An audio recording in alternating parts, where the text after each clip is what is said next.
I grew up Catholic, and my parents did a great job raising us to trust God, to know God. It wasn't until I was in college I became very insecure in my faith and developing the answers for myself and not just going back to, well, this is what my mom taught me. So I was raised in just an awesome Christ-filled home. My whole life I was surrounded with such a good Christian upbringing and was at Westridge growing up and went to Christian school and had Christian friends. My faith was a spoon-fed faith.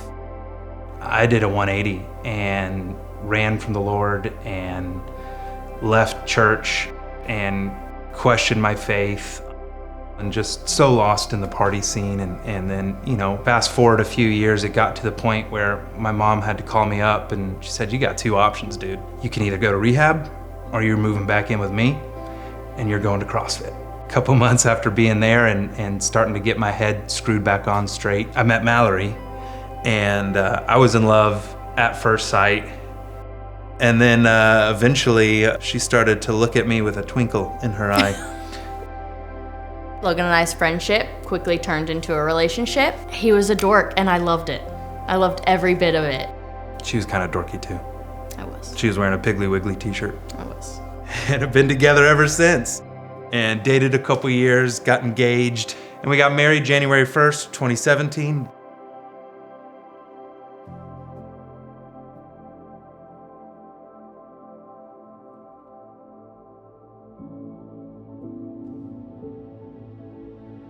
Gosh, when we were engaged was the best I did for the majority of my 20s, that 7-8 months, however long it was that we were engaged.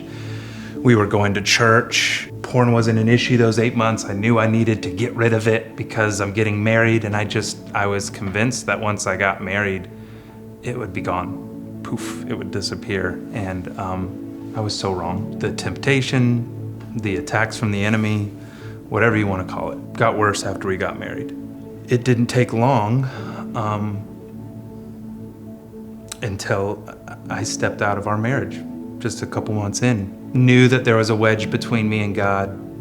Knew that there was a wedge between me and Mallory. I walked into the house and Mallory was in the nursery with our daughter. I just started talking and I told her everything. And then when I got done talking and I'm waiting for the slap, for the screaming, she walked across the room holding our daughter, sat down on my lap, kissed me on the cheek and said, "I forgive you, I love you, and I want you to get help." What was in pieces in that moment when he confessed, and everything was shattered. The Holy Spirit was, through me, gave him so much grace. God knew that we needed to stay in this. He was gonna make something that was shattered into a beautiful masterpiece. And that kicked off my recovery journey. And that's why we're back at Westridge, is through the addiction ministry known as Walking Free. And it's for men who struggle with porn and sexual addiction. And God worked on me so much through the men that I met in that ministry. And I finally started taking ownership of who I am and who God made me to be and who he wants me to be and who he sees me, and that I can have a real one-on-one relationship with him. And so a year into Walking Free is when I brought Mallory and the girls to Westridge for the first time. And so we made a decision that we were going all in, and we were at Westridge for a year as a family. When it was August of our second year at church, when we heard a group launch video. It was group launch time, and immediately I'm going, oh my gosh, yes, let's join a married group. And I was content with my family being the only community that we had. Mm-hmm. And he had been praying for, friends that we could have and build this community and do life with. And I wasn't there. I was, I was fine where I was. And it wasn't until we heard Brian preach on community and how important it is to do life with other people, I said, okay, let's go for it. Let's take that step. When we made that choice, yes, we're taking that step. We're going to group launch.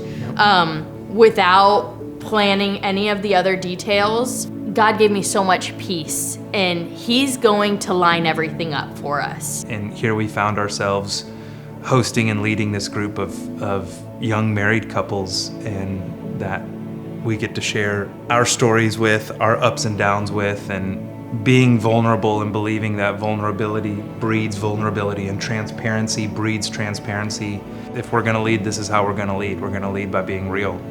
I'm so grateful that my sin wasn't too deep or too much or too great to be disqualified from doing kingdom work. We're gonna come out of the gate with our story and set the stage for, hey, this is a safe place for us to be real and share our burdens with each other and share our struggles and celebrate our successes. Knowing that you have this prayer army behind you when you're going through something feels so good. It's so comforting. And I am so grateful that we took that step to join a group, because the people we get to do life with, they're wonderful. And it's just nice to have people around.